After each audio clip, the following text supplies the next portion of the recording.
Donc, bonjour à tous, merci d'être présents. Dans cette dernière conf de la journée, je vais vous parler de Terraform et de l'infrastructure as code. Pour commencer, je m'appelle Mathieu Herbert, je suis ingénieur DevOps chez Talend. Je travaille dans tout ce qui est autour de l'infrastructure et plus spécialement autour de l'infrastructure as code et donc de Terraform. Et donc, on va parler pendant une petite heure de Terraform et de l'infrastructure as code. Alors, Terraform, c'est un outil.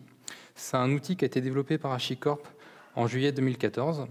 Et sa principale fonction, c'est de manager de l'infrastructure cloud. Alors, manager de l'infrastructure cloud, dans un premier temps, il s'est concentré sur Amazon. Donc, Amazon Web Services. Terraform est capable de gérer, de créer, de modifier, de supprimer des ressources, donc des machines virtuelles, des security groups, des réseaux sur Amazon. Mais aussi sur Microsoft Azure, sur Google, donc sur les principaux cloud providers publics. On retrouve aussi des cloud providers plutôt orientés privés, donc OpenStack, CloudStack également. On va être capable de créer des machines virtuelles sur ces clouds privés. Plus récemment, Terraform est capable de manager des ressources dans Kubernetes, donc créer des pods, créer des services. On fera une démo tout à l'heure là-dessus. Et encore plus récemment, Terraform s'est un peu éloigné de son métier original qui était de gérer des VM, des réseaux, pour s'orienter vers des providers un peu différents, notamment GitHub. Terraform va être capable de manager des repositories GitHub, des organisations GitHub, mais aussi de créer et de modifier des dashboards Grafana. Donc vous êtes capable de prendre un fichier JSON qui représente votre dashboard Grafana, de le donner à Terraform, et Terraform va créer un dashboard dans Grafana. Et aussi, vous pouvez par exemple créer des tables, des schémas et des bases de données sur MySQL, mais aussi sur RabbitMQ. Enfin voilà, tout un tas de providers. Et donc au final, Terraform, qui était un outil pour gérer l'infrastructure cloud au sens traditionnel du terme, c'est-à-dire Amazon, Google, Azure, se transforme pour devenir un outil où vous allez rentrer du code et il va permettre de codifier des API avec un langage de configuration. Et ce langage de configuration va être éditable par des développeurs, partageable et finalement traité comme du code. Et c'est là que dans l'infrastructure, on arrive à des termes comme l'infrastructure as code, où finalement vous allez déclarer votre infrastructure comme du code, le traiter tel quel, et le donner à votre outil qui va venir créer et gérer votre infrastructure. Alors, Terraform, comme je l'ai dit, ça a été créé par une société qui s'appelle HashiCorp. Cette société, ce n'est pas seulement l'éditeur de Terraform, c'est aussi l'éditeur d'autres outils. Ces autres outils, on va retrouver notamment Vagrant. Je suppose que la plupart d'entre vous ont déjà utilisé Vagrant, notamment pour créer des machines virtuelles sur VirtualBox.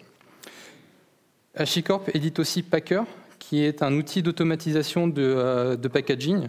Par exemple, on va pouvoir créer des templates de machines virtuelles Amazon avec Packer. HashiCorp édite aussi Vault, qui est un coffre-fort de secrets. Consul, un élément de stockage clé-valeur et de service discovery, et plus récemment Nomad, qui est un orchestrateur de conteneurs. Cet orchestrateur de conteneurs a une philosophie différente de Kubernetes et de Swarm. Et donc HashiCorp, finalement, c'est une société qui édite des outils autour de l'infrastructure. Donc nous, on se concentre sur Terraform. Et pour mettre un peu de contexte dans Terraform, déjà, sa date de lancement, c'est juillet 2014. Donc le premier commit sur GitHub, c'est juillet 2014. Ça a bientôt 4 ans, un peu moins, 3 ans et demi. On a actuellement 21 000 commits, 1200 contributeurs. Donc dans les contributeurs Terraform, on retrouve bien entendu les ingénieurs d'HashiCorp qui viennent développer l'outil, mais aussi des développeurs, par exemple d'Amazon, de Google, qui viennent améliorer l'interface entre Terraform et les cloud providers, et aussi des contributeurs un peu externes qui viennent découvrir des bugs, corriger des bugs. Et donc on se retrouve avec un nombre de contributeurs à 1200. La version actuelle de Terraform, c'est la 0.11.15. Elle a été réalisée la semaine dernière.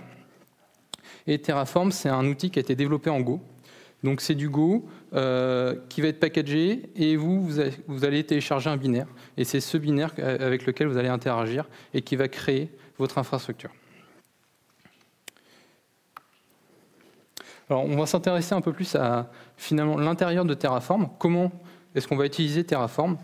Et on va retrouver 3 composants. Ces 3 composants, le premier c'est un provider. Un provider, ça va être par exemple Amazon, ça va être Kubernetes, ça va être Google, ça va être le provider avec lequel vous allez interagir. Ensuite, on va retrouver une topologie. Alors pour ceux qui ont fait du CloudFormation, une topologie, ça peut être une stack. En fait, ça va être un ensemble de ressources que vous allez déployer sur votre provider. Donc par exemple, une topologie, ça va être une machine virtuelle et un firewall. Ça va être un réseau, ça va être un sous-réseau. Donc une topologie va rassembler un ensemble unitaire d'éléments que vous allez déployer en même temps. Et enfin, Terraform propose un état. Cet état, il est appelé un TF state. Alors cet état, c'est finalement qu'est-ce que Terraform a déployé, c'est quoi qu'il a déployé en fonction de votre code sur votre provider. Donc si on prend finalement le workflow, quand vous allez demander à Terraform de déployer une topologie, dans un premier temps, il va venir récupérer l'état de ce qui a été déjà déployé. Donc il va aller récupérer le TF state, et en fonction de cet état et de votre code, il va venir appeler les API du provider pour venir créer les ressources, modifier des ressources ou supprimer des ressources en fonction de votre code. Donc si par exemple, dans votre code, vous avez dit finalement cette machine virtuelle, je n'en veux plus, Terraform va détecter qu'elle a déjà été créée par votre état, venir appeler les API du cloud provider pour venir la supprimer. Et ensuite, il va venir repousser l'état pour qu'au moment où vous allez vouloir réappliquer votre topologie, il va avoir un nouvel état, un état qui soit à jour en fonction de ce que vous avez déployé. La source de vérité étant toujours votre code qui est dans la topologie. Quand on parle d'infrastructure as code, on parle bien entendu de code. Il y a des outils dans l'infrastructure as code qui se basent sur du YAML, sur du JSON ou sur du Python ou sur d'autres langages. Terraform, lui, se base sur un langage maison qui a été fait par HashiCorp, qui s'appelle le HCL, pour HashiCorp Configuration Language. Alors, ce langage, vous allez le retrouver sur Terraform, mais aussi sur d'autres outils développés par HashiCorp. Pourquoi est-ce qu'ils ont fait ça? Ils ont fait ça pour avoir, et là je cite HashiCorp, pour avoir un outil qui soit à la fois compréhensible et éditable par des humains, donc par nous, les développeurs, mais aussi qui soit éditable par des machines, par des automates. Par exemple, dans Terraform, vous allez pouvoir donner à l'outil du code au format HCL, mais aussi du code au format JSON. Et donc ce code peut être généré, par exemple, par Jenkins, par Ansible ou par un autre outil. Ce langage est aussi sur GitHub, sous le repo HashiCorp/HCL. Vous allez retrouver toute la documentation autour de la spécification du langage, comment ce langage est interprété et les différents tests. Et donc, nous, on va s'intéresser dans la prochaine partie comment est-ce qu'on vient écrire avec ce langage, comment est-ce qu'avec ce langage, on va écrire le déploiement de ressources. Et donc, on va commencer par s'intéresser comment on vient écrire, comment on vient déclarer dans Terraform que l'on veut créer une machine virtuelle sur Amazon. Donc là, on a du code Terraform, on a une ressource, donc c'est un élément que vous allez déployer sur Terraform, qui a un type qui s'appelle AWS Instance. Donc ça, c'est le type de l'objet que vous allez déployer. Un nom au sens Terraform, ici on va l'appeler Web. Pourquoi? Parce que finalement, un peu plus bas dans notre fichier, on peut dire je viens redéclarer une deuxième ressource qui va s'appeler Backend ou autre chose. Et on va avoir toute une liste de paramètres. Donc ici, on a par exemple un paramètre qui s'appelle AMI, qui est un type de machine virtuelle, qui a un ID. Un type de l'instance qui va être un gabarit de la machine virtuelle que vous avez déployée, une toute petite, une très grosse, une moyenne. Ici, on est sur une T2 micro qui est vraiment une toute petite. Et ensuite, une liste de tags qui est en fait une map avec des clés valeurs. Ce que l'on remarque, c'est que si vous voulez déployer une machine virtuelle sur Microsoft Azure ou sur Google, ce code-là, il est plus valide. il est plus valide parce que le type de la ressource, ça ne va pas être AWS Instance. Ça va être Azure Server ou encore autre chose chez Google. Donc, vous n'allez pas avoir le même code pour chacun des providers. Il y a d'autres outils qui permettent de faire ça. Mais là, l'avantage que l'on a, c'est qu'on tire à partir de toute la puissance de chacun des cloud providers. C'est-à-dire que là, par exemple, sur les types de l'instance, je vais pouvoir avoir tous les types des instances proposées par Amazon.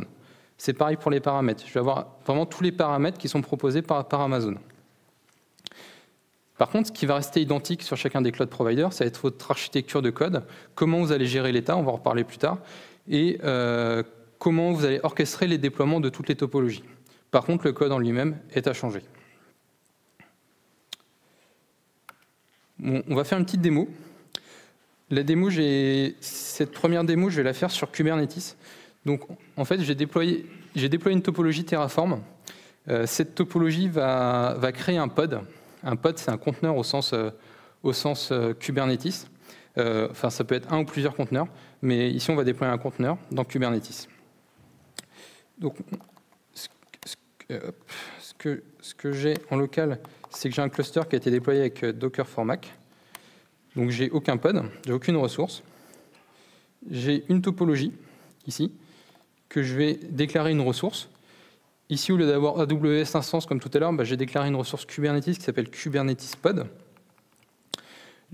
J'espère que vous voyez bien, sinon je peux agrandir. Ce pod, je vais lui donner un nom au sens Terraform, je vais lui donner Web.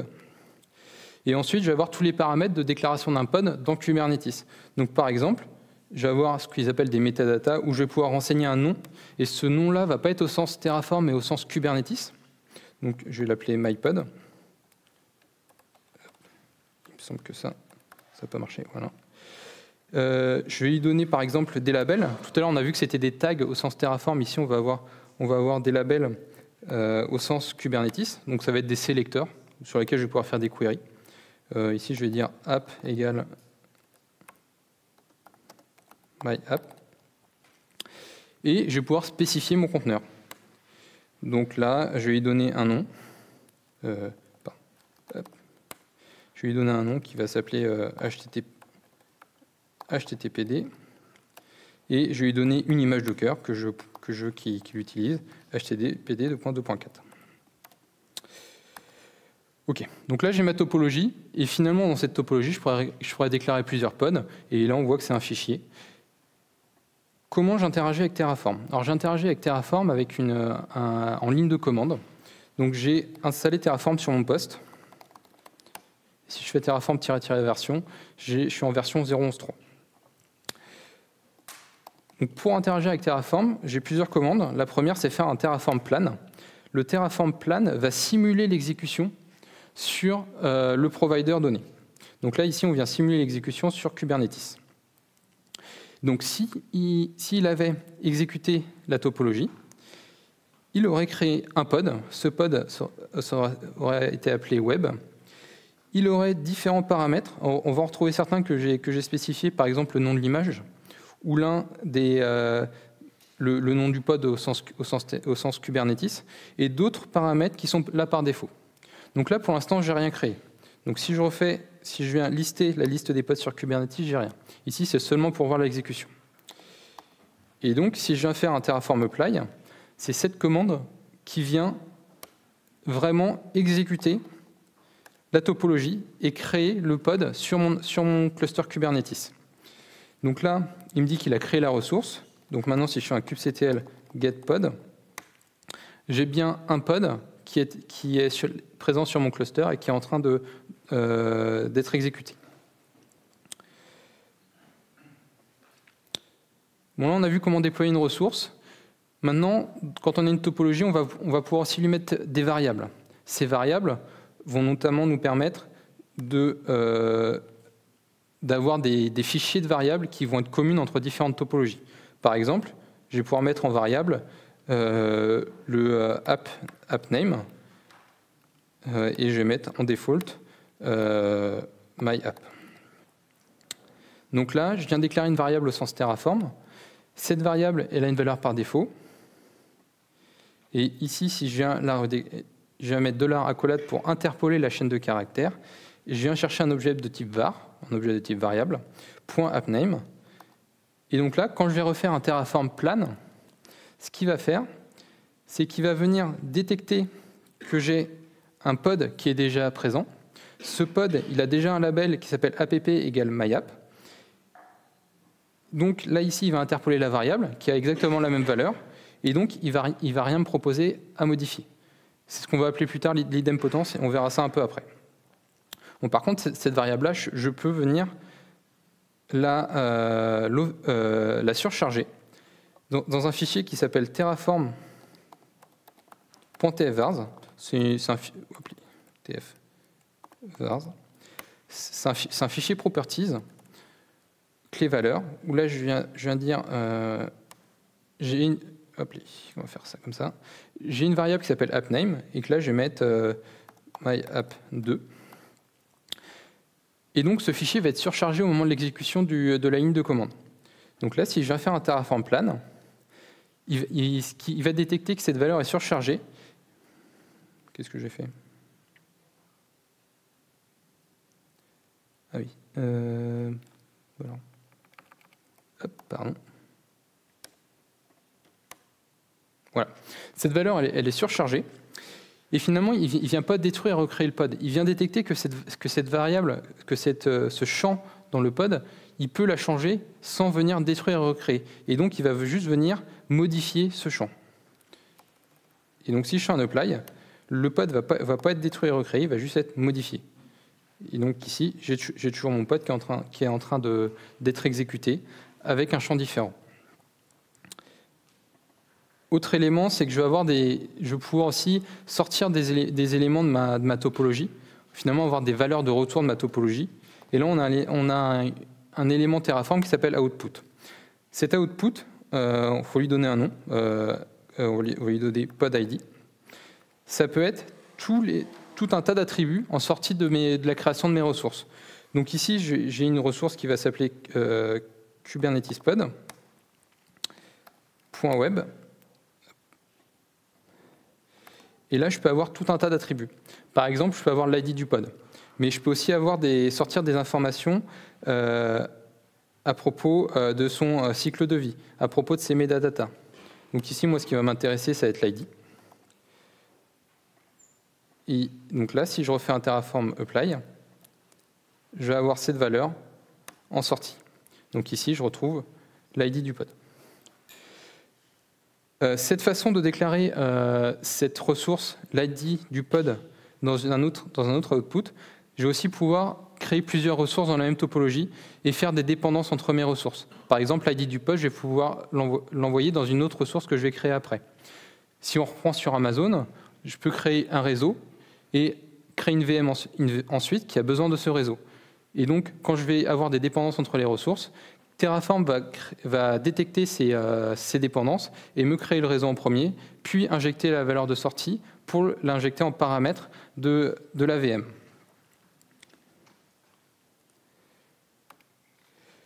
Donc, tout à l'heure, quand j'ai fait un Terraform plan, il m'a dit qu'il a détecté qu'il n'y avait aucun changement. Ça, je vous ai dit, ça s'appelait l'idempotence, et c'est l'un des concepts assez importants qu'on retrouve dans tous les outils d'infrastructure as code. Et si on s'y attarde un petit peu, c'est quoi l'idempotence? C'est tout d'abord un concept qu'on a un peu tous vu à l'école. C'est le fait de dire qu'on a une fonction à laquelle on implique un élément. La valeur de sortie de cette fonction doit être la même que si j'applique 2 fois la fonction à cet élément. Autrement dit, si je fais un Terraform apply sur une infrastructure existante, il va me créer des ressources. Si je refais un Terraform apply, il ne va rien me créer, parce que la sortie de la première application de la topologie doit être la même que si j'applique 2 fois la topologie. Donc tout à l'heure, ici, si je refais un Terraform apply, il ne me sort rien. Et c'est là qu'on a l'idempotence. Bon, ça paraît simple comme ça, mais dans les outils d'infrastructure as code, souvent, c'est assez complexe à stabiliser pour les éditeurs. Pourquoi? Parce qu'en fait, on a toute une dépendance dans les objets. Comme je l'ai dit, je vais créer un réseau, une VM, potentiellement un firewall, potentiellement une autre VM qui dépend de ce firewall, et ainsi de suite. Et il faut pouvoir orchestrer ces déploiements et surtout détecter quels changements il y a besoin. Et donc, à partir des changements sur une ressource, qu'est-ce qui en découle sur les autres éléments qui dépendent de cette ressource. Comme ça paraît un peu flou, mais finalement, ce que Terraform va faire, et c'est aussi ce qu'on retrouve dans d'autres outils d'infrastructure as code, c'est la création d'un graphe. C'est-à-dire que quand on fait un Terraform apply, il vient chercher le TF state, et en fonction du code, il vient créer un graphe entre toutes les ressources que vous allez créer. Et par exemple, ici, on peut avoir un point qui est la définition du réseau. Ensuite, il va devoir créer un autre élément qui s'appelle la VM. Ensuite, potentiellement, une autre VM qui dépend de celle-ci, et ainsi de suite. Et quand vous avez des dizaines et des dizaines de ressources, le graphe peut être assez complexe. Imaginons ensuite que vous souhaitiez supprimer cet élément-là. Ça veut dire que quand vous allez refaire un apply, tous les éléments qui en découlent doivent être supprimés et potentiellement recréés avec d'autres éléments en fonction de votre code. Et c'est là que le graphe commence à devenir complexe. Et l'idempotence, c'est le fait que quand il modélise ce graphe, il y ait finalement 0 élément. Et c'est là qu'on arrive à l'idempotence. Il y a beaucoup de documentation sur la génération de ce graphe dans Terraform. C'était une grosse source de problèmes dans la stabilité du code. Et notamment parce que si Terraform se trompe dans la génération du graphe, ça peut être certaines ressources qui sont supprimées alors qu'elles ne le devraient pas. Donc il faut qu'on ait confiance en ce graphe, sans quoi on n'a pas confiance dans la génération, dans l'application des topologies que fait Terraform. Bon, du coup, si on reprend avec cette notion d'idempotence et cette notion de graphe, si on reprend le workflow d'un déploiement d'une topologie, on retrouve deux éléments dont j'ai déjà parlé, le TF state et le provider. Et au lieu d'avoir la topologie, on va prendre le Terraform CLI, donc la ligne de commande. On va venir appliquer une topologie. Donc déjà, cette étape-là, j'en ai déjà parlé, on vient venir récupérer les états, et notamment les ID. Donc si on reprend ma topologie que j'ai faite, j'ai un petit fichier qui s'appelle terraform.tfstate qui a été créé à côté, qui représente l'état que j'ai en local.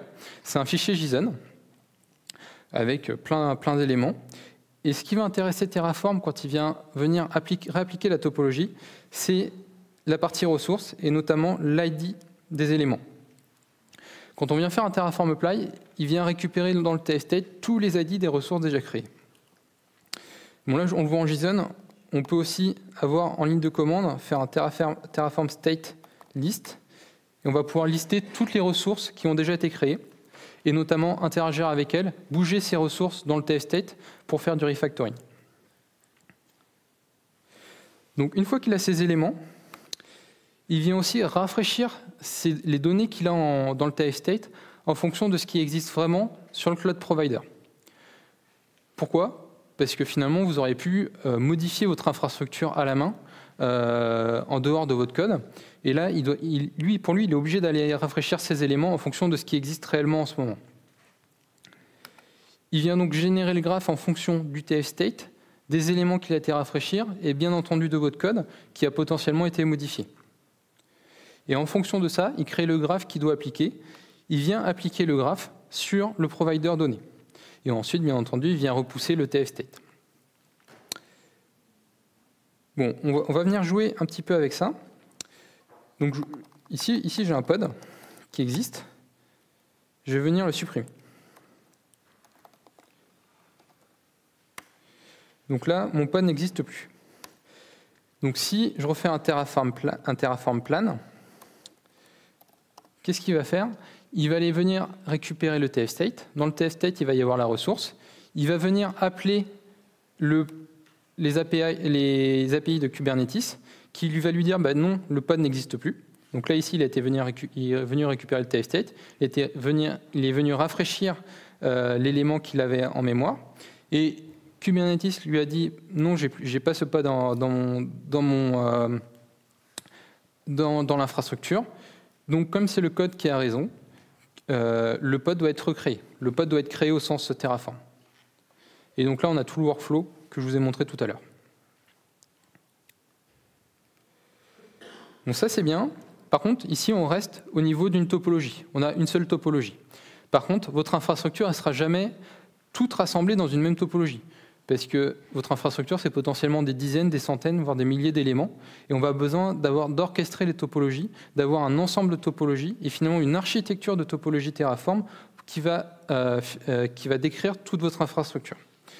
Et là, on va s'intéresser à l'architecture au sens Terraform. Et on va retrouver un concept qui s'appelle la layer architecture, qui est l'architecture en couches, qu'on retrouve beaucoup. Et quand on parle de layer architecture, parfois on va essayer de designer des choses qui ressemblent un peu à une tour Eiffel, c'est-à-dire avec beaucoup d'étapes, très longues à construire, très complexes. Et comme dans toutes les architectures que l'on essaye de designer, souvent ça va ressembler plutôt à ça. C'est-à-dire un monolithe qui va être, on ne sait pas trop comment ça se maintient, on ne sait pas trop comment venir modifier un élément. Nous, on ne va pas s'intéresser à des choses aussi complexes, on va plutôt s'intéresser à une pile assez simple de topologies. Ici, une couche représente une topologie que l'on va venir assembler les unes au-dessus des autres. Donc si on reprend une infrastructure assez standard, finalement, la couche du bas, ça peut être la partie réseau. Ensuite, on peut venir assembler au-dessus la partie firewall, ensuite potentiellement des load balancers, et au final, les VM qui représentent notre application.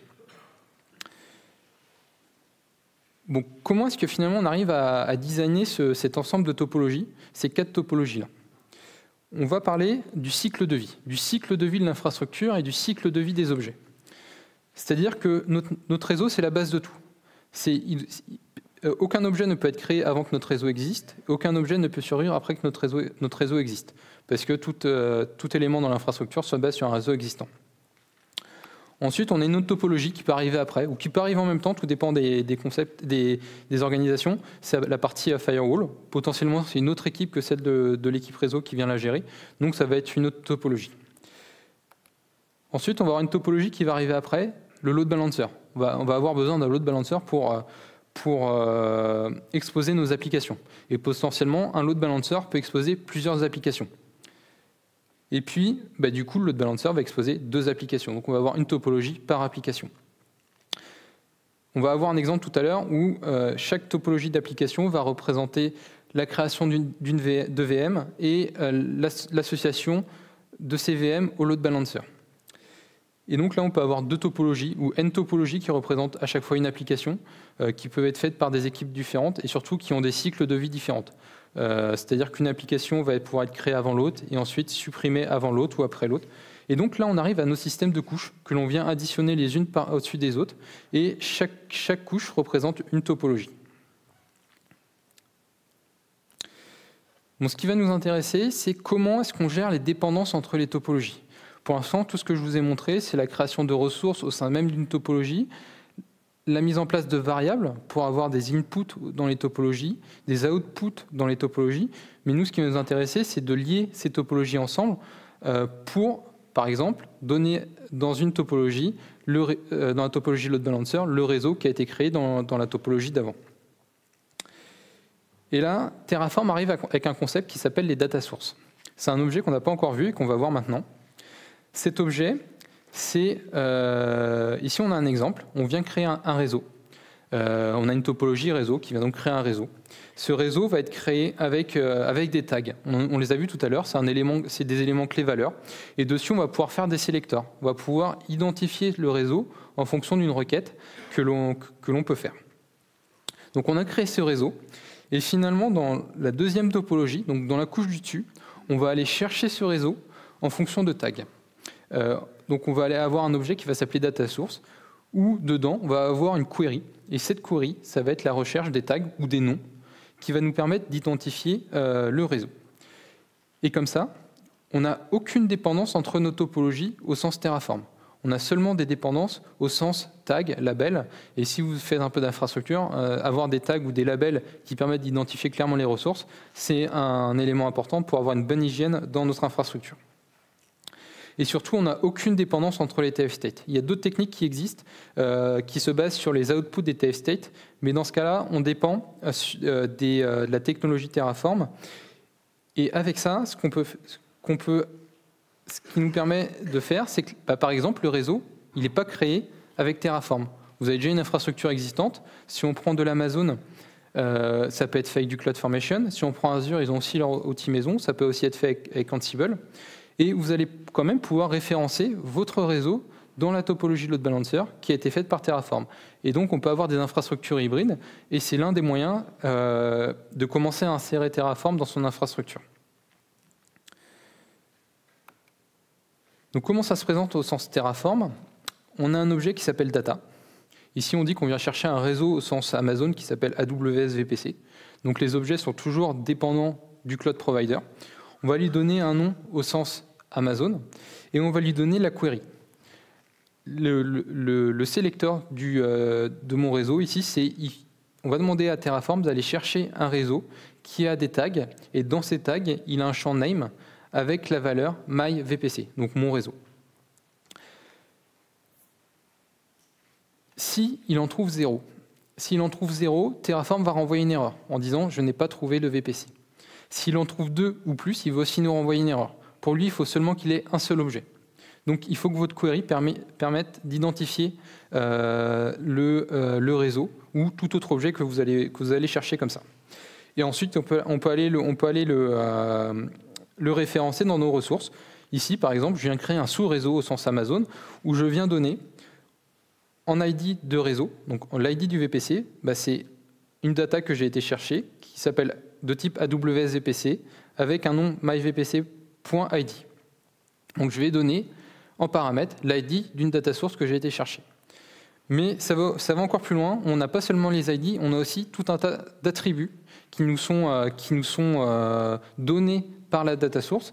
Par exemple, ici, je vais aller récupérer ce qu'on appelle un CIDR block, c'est une plage d'adresse IP au sens Amazon.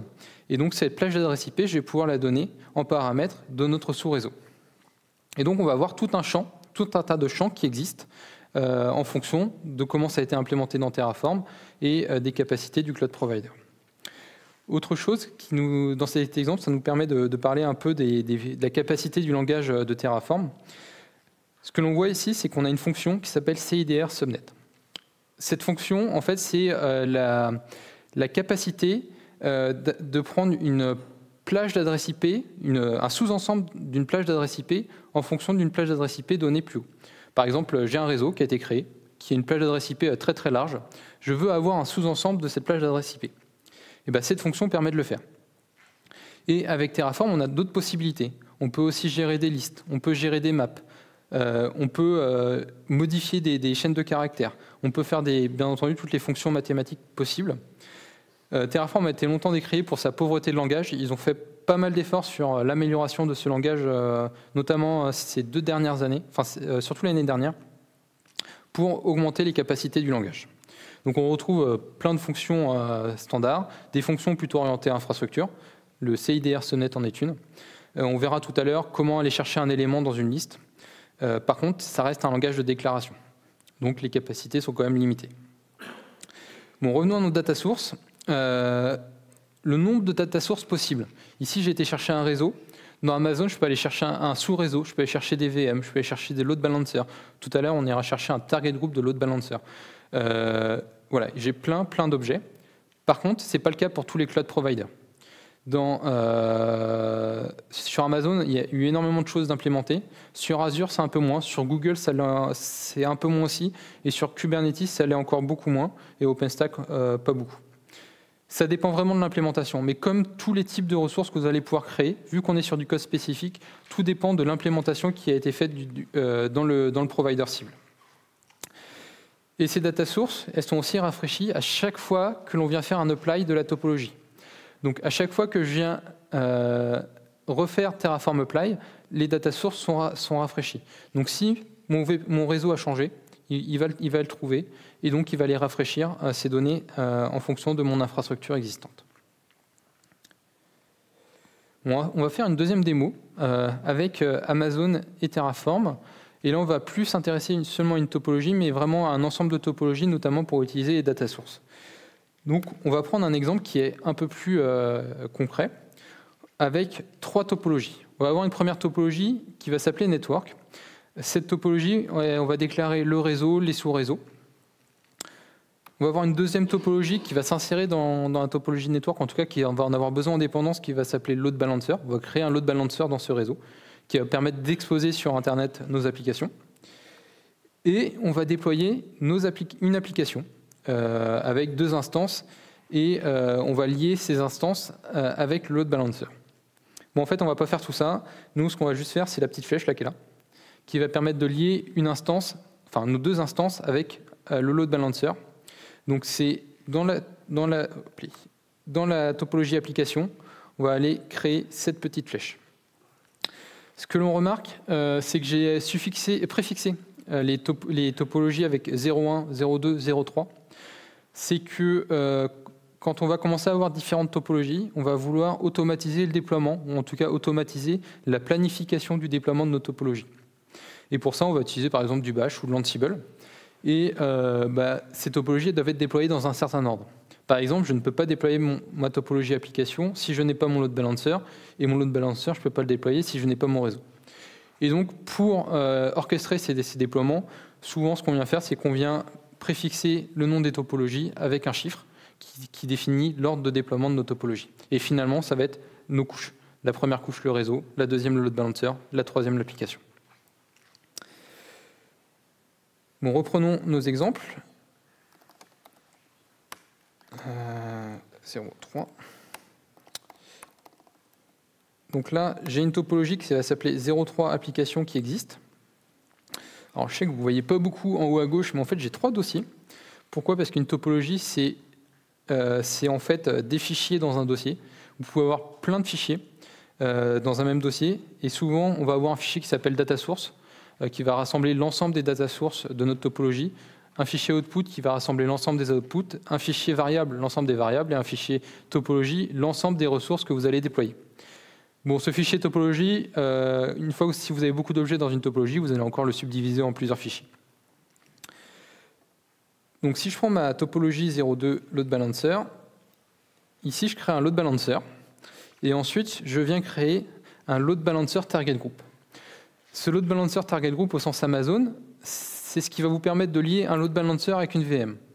Et nous, c'est ce qui nous intéresse. Si on se rappelle, ici j'ai créé un load balancer, je vais rattacher les VM que j'ai créés à mon load balancer. Donc je vais avoir besoin de cet objet. Et cet objet, je lui ai mis un nom, et c'est ce nom-là que je vais aller chercher en data source. Ensuite, j'ai une troisième topologie, donc ma topologie application, qui est déjà déployée ici. Dedans, pour l'instant, j'ai 2 objets. J'ai une ressource qui est en fait un firewall au sens Amazon, et j'ai surtout une ressource qui s'appelle AWS Instance Web, où je viens créer une VM. Et en fait, j'ai un objet qui va s'appeler count égale 2, pour dire que je viens en créer 2 VM. Donc c'est une sorte de loop, c'est une sorte de boucle au sens Terraform. Donc déjà, on va venir créer la ressource qui va s'appeler AWS LB Target Group Attachment. Donc c'est l'attachement, c'est le fait d'attacher une VM à un load balancer. Je vais appeler attachments. Un target group ID, donc là, target ID. Donc là, je dois lui donner l'ID d'une VM.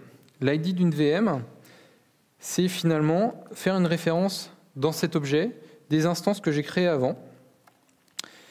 Et comme je n'ai pas créé qu'une seule instance, j'en ai créé plusieurs, je vais aller toutes les chercher, mais lui, il n'en prend qu'un. Donc comme il n'en prend qu'un en paramètre, il faut que j'aille créer 2 objets attachment. Pareil, je viens de dire que je vais en créer 2. Et comme il n'en prend qu'un, j'ai une liste que je vais aller chercher un élément à l'intérieur. Donc j'ai des fonctions element qui nous permettent d'aller, c'est comme un get sur une ArrayList en Java, c'est exactement pareil. Ça va nous permettre de prendre un élément d'une liste où je viens lui dire, l'élément que tu viens chercher, c'est l'élément courant du compteur. Donc là, il va me créer 2 objets et à chaque fois, je vais avoir un ID de VM qui va être différent. Maintenant, on va aller créer notre data source. Donc j'ai un fichier data source. Ici, on retrouve plein de data sources que j'ai déjà utilisées dans ma topologie. Par exemple, j'ai des notions de réseau. J'ai aussi les templates d'images que je viens créer. C'est pas des noms fixes comme je vous ai montré tout à l'heure. Tout à l'heure, c'était AMI-1234. Là, c'est une data source où je viens chercher en fonction de filtres. C'est une image Ubuntu qui existe sur Amazon. Et là, ici, ce que je viens créer, c'est une data source AWS LB Target Group qui va s'appeler LB. Et le sélecteur que je viens chercher, c'est un load balancer qui va avoir un champ name et qui va s'appeler NLB Attachment. Et donc là, comme on l'a créé avant, il va aller le trouver. Il va aller le trouver en appelant les API du provider. Et dans mon fichier topologie, je n'ai plus qu'à aller le chercher. Donc j'ai cherché un objet de type data source, AWS-LB target group, .lb, et là pareil, je retrouve tout un tas d'attributs possibles. Par exemple, j'ai des informations sur la configuration du health-check du target group. J'ai la configuration sur le port. Nous ici, ce qui nous intéresse, c'est l'ARN, qui est un identifiant unique sur Amazon. C'est une sorte d'ID. Et donc ici, si je viens faire un plan, il va venir nous créer deux objets. Donc il va nous créer un premier objet pour l'ID de cette VM-là. Le i- c'est l'ID d'une VM. Et avec le target group que j'ai été chercher. Et ce target group est le même ici. Par contre, l'ID des VM a changé. Donc, si on reprend notre schéma d'architecture, je suis venu créer cette flèche-là et cette flèche-là. Donc voilà pour cette démo. Maintenant, on va s'intéresser à deux autres choses. La première, c'est si je dois partager mon code avec mes TF state avec mes collègues, est-ce que je les pousse sur GitHub? Alors non. Le code, oui, bien entendu, c'est traité comme du code. On le pousse sur Git ou sur GitHub ou GitLab ou ce que vous avez. Par contre, les TF state, ça ne va pas sur GitHub. Ou ça ne va pas sur Git en tout cas. Pourquoi? Parce que votre topologie, vous pouvez l'instancier plusieurs fois. Et quand vous allez réinstancier votre topologie ou supprimer l'instanciation de votre topologie, ça ne veut pas dire que votre code il a bougé. Ça veut seulement dire que votre infrastructure bouge. Et donc, ces TF state, ils ne vont pas être mis dans le code. Vous n'allez jamais faire une review de TF state. C'est pas ce que vous avez vu. Enfin, vous avez vu le fichier JSON. Si vous voulez faire des reviews là-dessus, ça va être compliqué. Par contre, Terraform propose un stockage centralisé pour les TF state. C'est une notion assez importante. Moi, je vous ai montré le TF state que j'avais en local dans mon file system. Par contre, il est possible de venir le déporter sur un stockage centralisé. Donc, on va imaginer deux développeurs qui viennent modifier la même infrastructure, donc la même topologie, le même TF state. Et tout à l'heure, quand j'ai fait le get, moi, je l'ai fait en local, sur mon poste. Toutes les démos que j'ai fait, c'est en local. Et en fait, on va être capable de dire, va chercher le TF state qui se trouve à tel endroit. Il fait le plan et vient le pousser une fois qu'il a fini. Et donc, dans ces backend storage, ce qu'on retrouve, c'est beaucoup de storage qui sont supportés par les cloud providers. Donc, si vous êtes sur du Amazon, vous allez retrouver S3. Si vous êtes sur Azure, vous allez retrouver Azure RM. Sur Google, GCS. Bien entendu, on retrouve l'outil maison d'HashiCorp qui s'appelle Consul. On va retrouver sur du on-premise Swift, etcd, Artifactory. Voilà, on retrouve à peu près dans toutes les infrastructures que vous avez déployées, vous allez retrouver quelque chose que vous avez déjà. Et donc, c'est ce qui va nous permettre de centraliser ces TF state. Grosso modo, c'est une ligne à rajouter dans notre topologie. Et à un moment, vous allez avoir de plus en plus de développeurs qui vont interagir avec vos topologies. Et donc, vous allez avoir des problèmes de concurrence d'accès sur notre infrastructure. Vous allez avoir un développeur qui fait un Terraform Apply, un autre développeur qui fait un Terraform Apply sur la même topologie. Potentiellement, vous allez avoir de la concurrence d'accès dans ces topologies, sur ces mêmes TF state. Et là, Terraform propose une lock table. Donc, c'est la capacité de venir locker le TF state pendant l'exécution. Donc, quand vous allez faire un Terraform Apply et un Terraform Plan. L'objectif, c'est que quand vous commencez le Terraform Plan ou Apply, vous ayez vraiment le vrai TF state et pas un TF state qui est en cours de modification. Et là, on va retrouver des choses comme DynamoDB, par exemple, qui existe sur Amazon, qui va vous permettre de locker le TF state. Bon, quand on commence à avoir ces problèmes-là, c'est peut-être déjà, il faut se demander pourquoi est-ce que deux personnes viennent modifier en même temps le même TF state. Ça peut arriver, mais il faut vraiment qu'on arrive dans des grosses structures. Alors, dernière chose qu'on va aborder, c'est que là, je vous ai montré du code dans des topologies, et potentiellement, vous allez avoir des topologies qui vont vouloir partager le même code. Par exemple, je viens créer une machine virtuelle, je vais peut-être en créer des centaines et des centaines dans mon organisation, mais ces machines virtuelles vont toujours être créées de la même manière, et vont toujours avoir le même script d'initialisation, toujours les mêmes tags, toujours potentiellement le même réseau, le même security group, comme vous voulez. Mais en tout cas, ils vont partager des éléments communs. Et là, Terraform a créé un système d'abstraction qui s'appelle les modules. Alors les modules, on va reprendre un exemple, notre exemple tout à l'heure, topologie d'application A, topologie d'application B. Moi, ce que j'ai fait, j'ai créé une topologie où je viens à la fois créer les machines virtuelles et l'attacher au load balancer. Finalement, c'est une action que j'ai répétée plusieurs fois. C'est ce que j'ai répété pour toutes mes applications. Et là, au lieu de l'écrire à chaque fois dans mes topologies, ce qui fait que vous allez avoir de plus en plus de code, je vais créer un module. Ce module, qu'on peut appeler ici application, c'est un exemple, va prendre des paramètres, l'AMI sur le template de machine virtuelle que je vais déployer, le nom du load balancer, il va lui-même avoir une data source pour aller chercher le load balancer. Donc il va créer l'instance avec tous les paramètres communs à mes applications, tous mes paramètres communs à mes applications. Il va venir attacher l'instance au load balancer, donc en plus il va faire cette étape qui peut être un peu complexe. Et là ici j'ai mis un output, l'instance ID. Et donc finalement ce code-là va être mutualisé. Ce code-là va être mutualisé et en plus vous allez pouvoir tester unitairement vos modules. Et là on commence à arriver vraiment à des systèmes de fonctions dans l'infrastructure as code que vous allez pouvoir tester unitairement, versionner. Pourquoi versionner? Parce que ça va être des choses que vous allez pouvoir mettre sur GitHub, que vous allez pouvoir faire des releases, que vous allez pouvoir mettre sur S3. Et donc, vous allez commencer à avoir potentiellement de la vraie CI sur votre code d'infrastructure. Bon, comment ça s'appelle concrètement dans nos topologies? J'ai un objet qui s'appelle module. Je viens de dire le nom de mon module que j'ai appelé. Où il se trouve? Ici, sans local. Le point / module / application sans local. Je peux le mettre sur HTTP, sur S3, sur GitHub. Enfin, pardon, je peux l'appeler en protocole HTTP. Je lui donne la liste des paramètres et c'est fini. Et c'est lui qui a la complexité. Et plus récemment, on a une registrie de modules qui est sortie. Cette registrie de modules, ça va être un repo centralisé pour tout le monde, où vous allez trouver des modules. Ces modules, ça va être comment créer un security group, comment créer un firewall sur Amazon, comment créer un VPC plus simplement que ce qui est proposé dans les ressources Terraform, comment déployer un consul avec Terraform, c'est un module aussi. Et donc, vous avez une registrie de modules. Et donc, pour conclure, ce qu'on a montré, c'est que Terraform était principalement fait pour l'infrastructure as code. Personnellement, je l'ai utilisé que pour faire de l'infrastructure as code, jamais pour gérer mes repositories GitHub. Terraform permet de créer des topologies. Il a un langage qui s'appelle le HCL. Mais finalement, le plus complexe, c'est pas de créer des ressources, c'est comment est-ce qu'on gère ces topologies, comment est-ce qu'on gère son infrastructure as code à l'échelle de son organisation. Et on commence à avoir des systèmes d'abstraction qui existent avec les modules qui vont nous permettre d'avancer encore plus loin vers la notion de code dans notre infrastructure. Merci.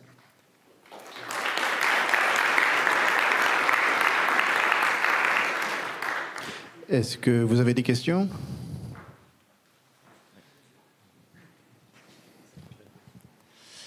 Bonjour et merci pour la présentation déjà. Une petite question, est-ce qu'il y a des outils qui permettent de rendre Parce qu'en gros, on l'a as code, c'est très bien pour quelqu'un qui est habitué à ça, donc des devs, etc. Par contre, quand on veut le présenter ou autre, d'avoir une vue un peu plus graphique. Alors, il y a un outil qui s'appelle, je crois que c'est Terraform Docs, qui va permettre de générer la doc. C'est pas un outil graphique. Et sinon, il y a Terraform Enterprise qui propose une IHM au-dessus de Terraform. C'est les seuls outils que je connais. Mais principalement, Terraform est fait pour des développeurs.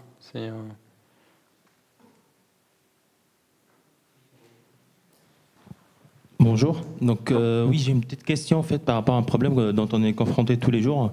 Terraform, donc c'est bien, ça permet de gérer l'infra, mais nous on a un autre problème, c'est qu'on a aussi des modifications qui sont faites directement sur l'infra. Donc vous avez parlé de data, de l'option data qui permet de sélectionner une ressource, mais est-ce qu'elle permet aussi d'intégrer cette ressource complètement dans Terraform? Un exemple, je crée une instance à la main, je peux la référencer dans data pour modifier un paramètre, mais si cette instance, après, elle est supprimée à la main, est-ce que je peux la recréer avec Terraform? Alors, non. La notion de data, c'est juste permettre de venir récupérer la référence de l'objet, c'est pas venir gérer son cycle de vie une fois qu'elle est créée. Par contre, vous avez deux solutions. Vous avez Terraform Import, qui permettent de venir référencer un objet qui est déjà créé et de venir l'intégrer à un TF state. Et donc là, vous le gérez ensuite comme étant votre propre code. Ou vous avez Terraform Grunt, qui est un outil, alors je crois que c'est du Ruby, qui va permettre de venir détecter votre infrastructure et de venir le mettre dans du code Terraform.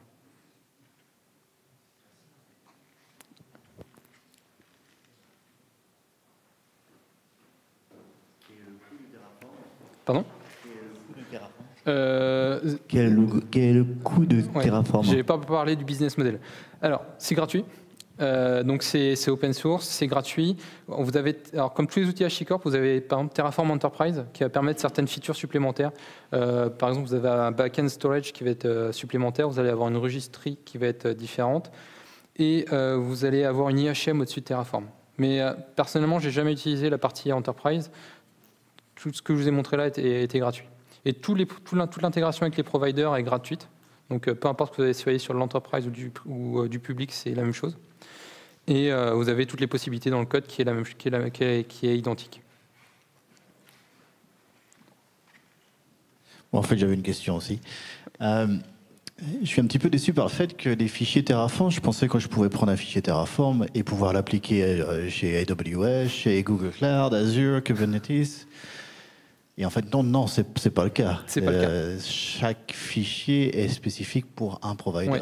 Alors, il y a des outils qui permettent de le faire. Le principal inconvénient de ces outils, c'est que les capacités des cloud providers sont différentes de l'un à l'autre. Par exemple, vous allez avoir des features, des fonctionnalités chez Google très avancées sur la partie machine learning qui ne vont pas exister chez Azure, ou en tout cas d'une manière différente. La notion de disque aussi chez Google ne va pas être la même que celle de chez Amazon.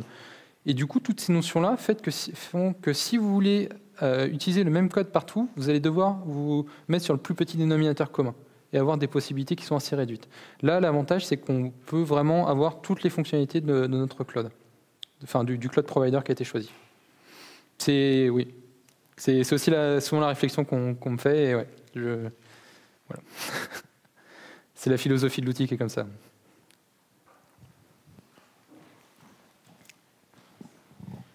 Encore moi. Est-ce qu'on peut conditionner l'exécution, enfin, par exemple via des variables d'environnement ou quelque chose, lui dire tu appliques cette topologie-là, mais du fait de variables d'environnement, en fait, il y a des choses qui vont être faites différemment. Oui, alors ça c'est possible. Vous avez vu la notion de... Alors c'est possible, mais assez limité. Vous avez vu tout à l'heure la notion de count. Le count, par défaut, il est égal à 1. Vous avez créé une ressource. Et en fonction de variables que vous allez pouvoir lui mettre, vous allez pouvoir avoir des conditions ternaires qui vont dire si cette variable existe, alors on va en créer 1, sinon on va en créer 0 ou un nombre indéfini, enfin un nombre que vous allez définir.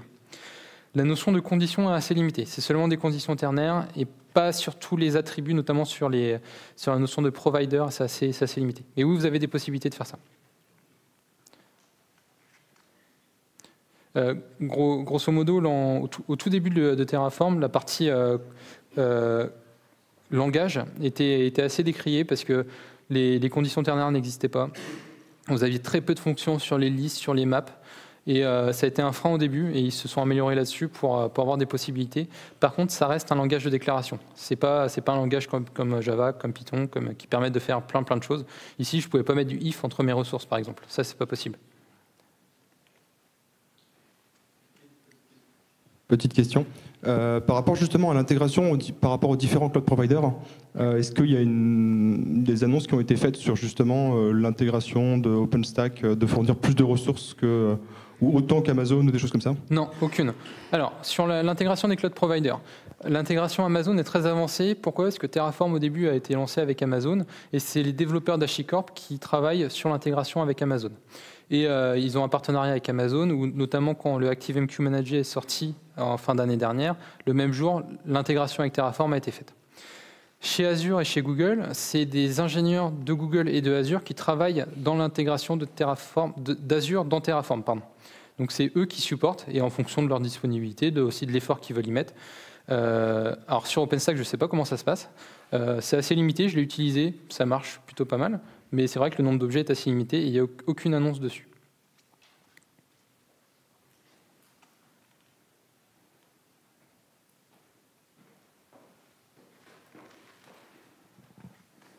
Est-ce qu'il y a un outil qui permet d'écrire, comme le disait l'autre personne, qui permet d'écrire un script qui fonctionne dans tous les cloud providers, mais qui se limite à ce que font tous les clouds en commun, quoi? Alors, personnellement, je ne connais pas. Et je pense que c'est assez complexe dans l'état qui est fait Terraform. C'est qu'en plus du type de ressources, vous allez avoir tous les paramètres qui vont changer. Et donc, si vous faites ça, non. Enfin, je suis désolé, là, je vois pas. L'interopérabilité, ouais, mais en fait, ce sera un générateur de topologie. Mais je pense que vous pouvez le faire, mais j'en ai pas vu en tout cas sur le marché. Moi, je préfère réécrire le code. C'est pas beaucoup plus long. Tout ce que vous allez avoir en commun des certaines variables et tout ça, vous allez les sortir dans des TF-vars communes. Et quand ces variables vont changer, ça va s'appliquer à toutes les topologies.